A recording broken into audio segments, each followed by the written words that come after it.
So, overview lang ni. So, it's about the International Code of Marketing and Breast Milk Substitute and having a policy in your health facility.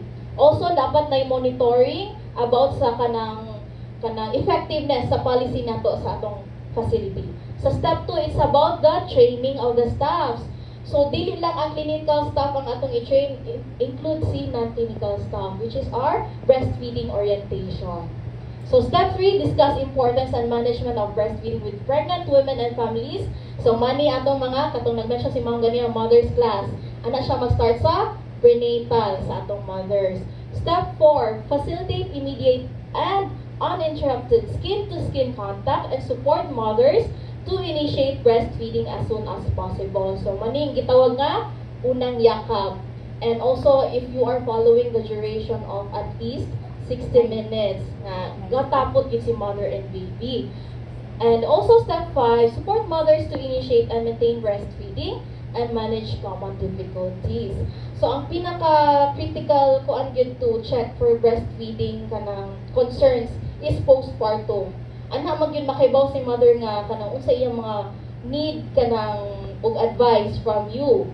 Okay? So, step 6, do not provide breastfed newborns any food or fluids other than breast milk unless medically indicated. So, dapat breast milk lang yun atong ihatag sa atong baby. Kintahay, na mother nga, baby nga, dili makakuha sa mother, pwede na po mag-express breast milk, no? Step 7, enable mothers and infants to remain together and to practice rooming in 24 hours a day. For health facilities nga walay nursery, ma-follow ra gyud siya. Kasi facilities nato na nursery, na sila mostly ani sila mag-lisod sa rooming in, no? Kaya na may time for observation. So step 9, step 8, support mothers to recognize and respond to their infants' cues for feeding. Step 9, counsel mothers on the use and risk of feeding bottles, teas, and pacifiers. Kitahin natin mothers nga mag-formula milk yun or kanang na medical indication, tutuan nato sila og saon paggamit and how to prepare safely ang atong pagluto sa milk. And coordinate discharge so that parents and infants have timely access to ongoing support and care. Of course, the support and care to our mother and baby does not end sa facility. It should go beyond to the community. So, manang importante ang breastfeeding support groups.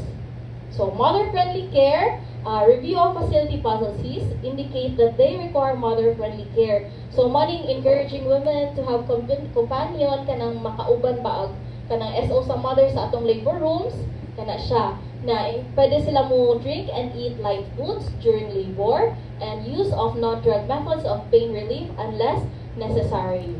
So, pwede ba sila mo walk and move about during labor and care that does not involve invasive procedures such as episiotomies or kaning induction of labor or instrumental deliveries. So, kaning kuan HIV and infant feeding, most facility nga na HIV testing and counseling na atay policy ani. Okay? So, dapat ang hospital na policies and procedures that seem adequate concerning providing and referring pregnant women for testing and counseling for HIV. Providing individual private counseling for pregnant women and mothers who are HIV positive. So, dapat natin mga training records. Dapat, of course, dili basta-basta, maski ako, kung di ko train, di ko basta-basta maka-counsel sa atong mothers. Kaya na-specific training for that. Okay? So, dapat, na-review of documents that printed material is available. So, saan pag-implement sa feeding options. Unsaon pag-exclusive replacement feed. Unsaon pag-exclusive breastfeeding and how to stop breastfeeding home appropriation. Also, the dangers sa mixed feeding nato. So, WHO Code of Marketing for Breast Milk Substitute, no advertising of these products to the public, no free samples to mothers, no promotion of products in healthcare facilities. So, we are hoping wala tayong mga promotion of products, even posters, calendars, na makita sa inyong facility. No company mothercraft nurses to advise mothers kanang libre nga pa-seminar or mukuan sila kanang cater sa inyong mga activities sa facilities, dili na siya pwede ha. No gifts or personal samples to health workers. So, no words or pictures idealizing artificial feeding, including pictures of infants. So, all information on artificial feeding, including the labels, should explain the benefits, the cost, and hazards of artificial feeding. So, unsuitable products like condensed milk should not be promoted for babies. Nagaliuban honey or sugar water sa pa ba na ipangatag sa mga kinaraan, no?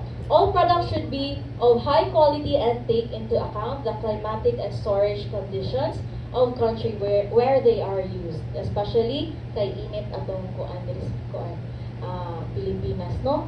So that is all ang atong overview.